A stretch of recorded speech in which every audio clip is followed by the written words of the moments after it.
Well, as I said before, the task of the advocacy committee is to mobilize the general public of Nigeria to discuss and accept the message that Nigeria needs a new,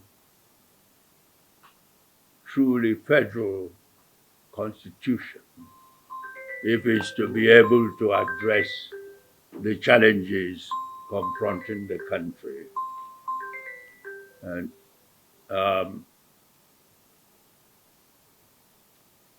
I talked about Nigeria being a pluralistic country, and the experience all over the world has shown that pluralistic countries that have survived as individual political entities have been those that have practiced truly federal constitutions. Whereas pluralistic countries that failed to adopt truly federal constitutions have disintegrated. I gave examples of those that disintegrated as Yugoslavia, which existed for about 100 years as one country, but eventually disintegrated into 7 states, 7 independent states, because it could not manage its pluralism. I also gave the example of Czechoslovakia, which existed for almost 100 years as one country, but eventually separated into 2 countries because it could not manage its pluralism. And then, coming nearer home to Africa, I gave the example of Sudan. Sudan, which had existed as one country for almost 3,000 years, eventually disintegrated into 2 countries. And on the positive side, those countries that are pluralistic and have survived as individual political entities are India, for example. India is a pluralistic country that has existed for almost 5,000 years and is still in existence as one country. I gave the example of Canada. Canada is a pluralistic country, not as old as India, but Canada has survived and is surviving as one united country. It overcame its major national crisis of pluralism in 1968, when Canada was faced with the possibility of breaking up into English-speaking and French-speaking Canada. But they then reviewed and adopted a constitution that addressed their pluralism. That's how Canada has survived.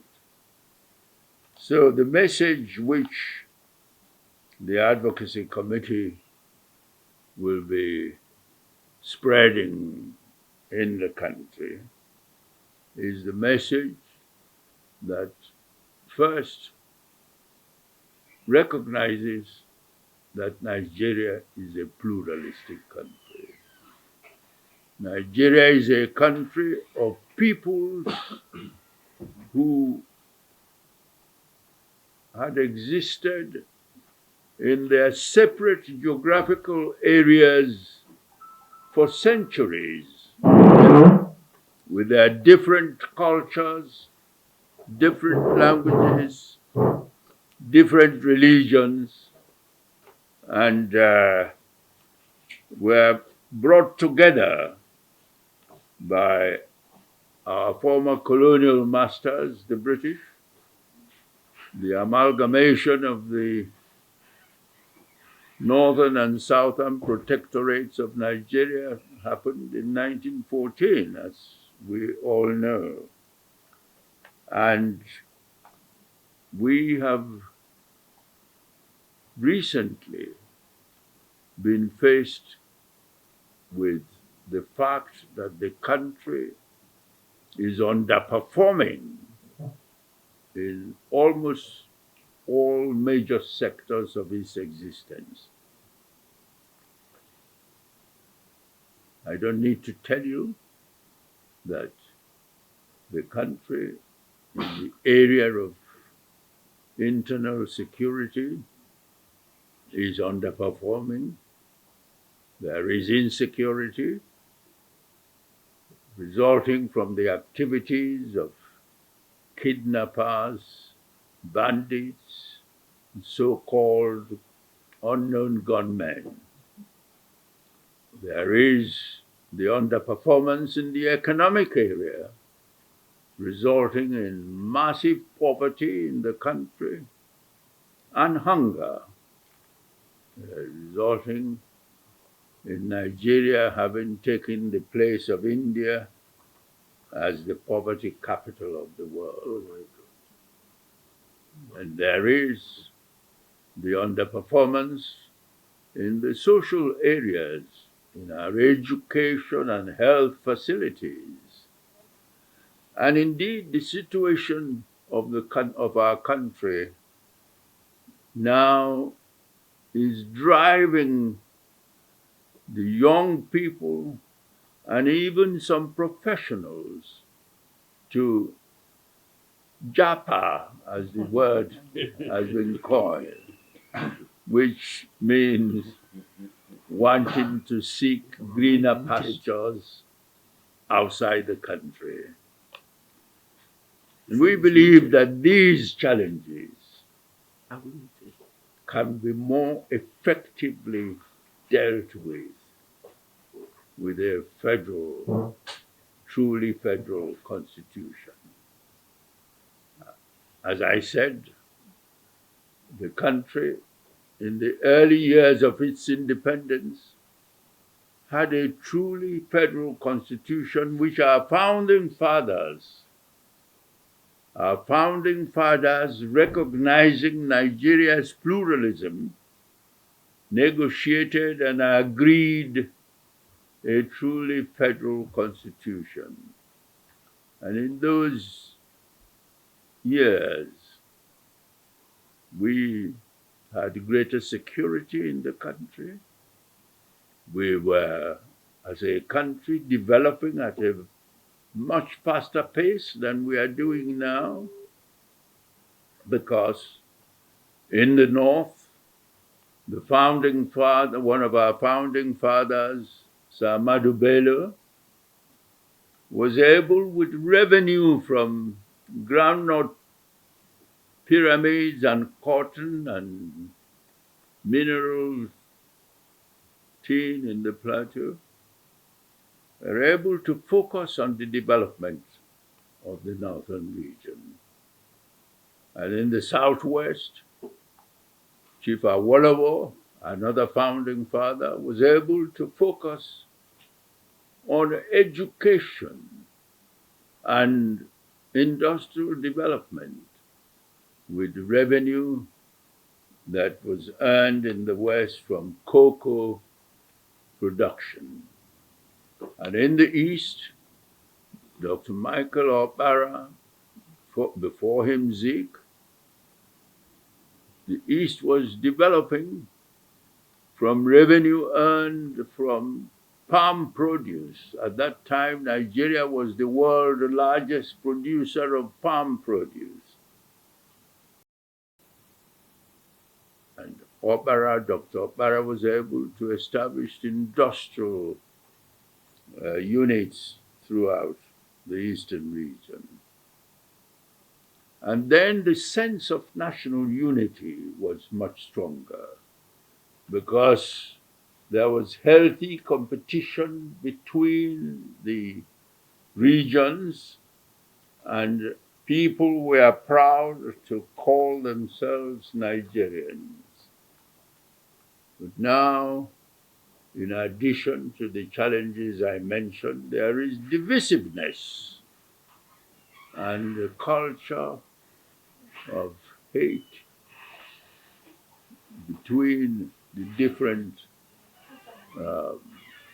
ethnic groups is one that is undermining the sense of unity in the country. So these are the messages or parts of the message which the patriots have entrusted to the advocacy committee to spread throughout the country. I believe that if you send the best leaders in the world to Nigeria to govern Nigeria under the present constitution, they would not succeed because of the nature of the constitution. The constitution we have now impedes development of the country because the federating units are not viable enough. Yes. But I must hasten to say that what the patriots are calling for is for efforts to discuss and create a new democratic people's constitution. We are not yet recommending what the contents of the constitution would be. It is for the process that we are recommending to produce the new constitution. And then to your first question, that this has been an exercise that has been going on, people calling for new review of the Constitution for a long time. What is new this time? I think it would be fair to say that the situation in the country now is worse than it has ever been.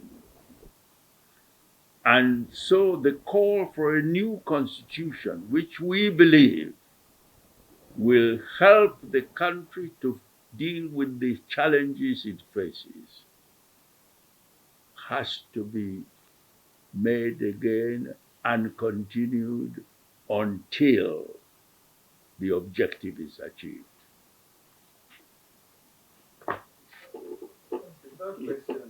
Okay, which is what? Which is the fact that there's been some arguments about the fact that the problem is not the constitution, it's actually people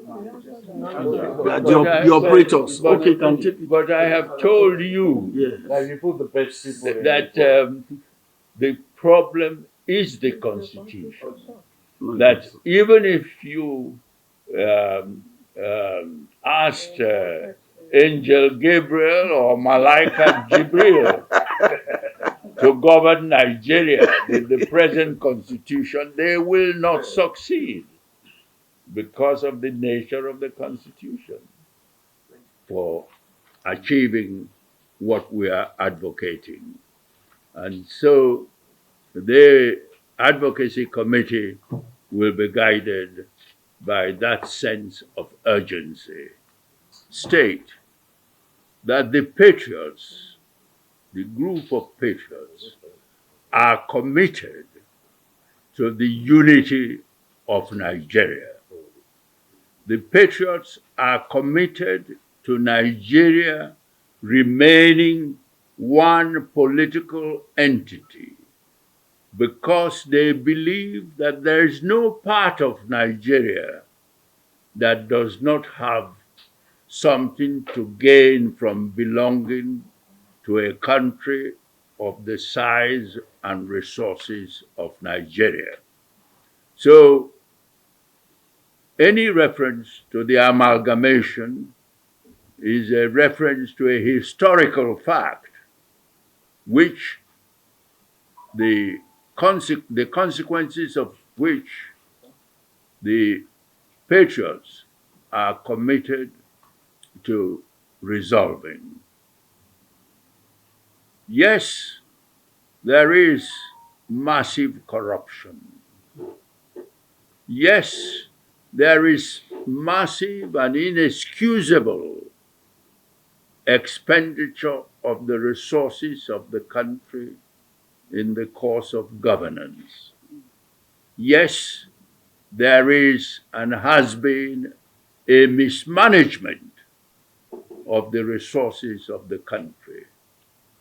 And the patriots believe that the new constitution that the peoples of this country will decide to have will provide a basis for addressing these problems. The problems of corruption, the problem of mismanagement of national resources, all that will be addressed by the new constitution. The patriots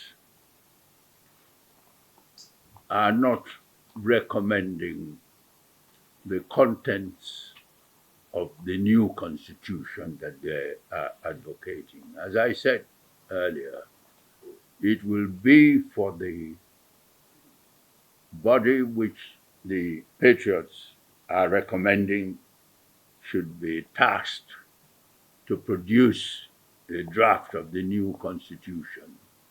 And incidentally, the patriots believe that the draft new constitution should be subjected to a referendum, a national referendum. That's the second part of the request which the patriots have advised the president to include in his executive bill to the National Assembly. The recommendations of the 2014 National Conference will be taken fully into account by the body which the patriots are proposing should be responsible for preparing the draft of the new constitution. And I believe that the time is right, the circumstances are more favorable than they have been in the past for the general public and the citizens of this country to recognize the need for a new constitution because of the nature of the challenges that are currently facing our country.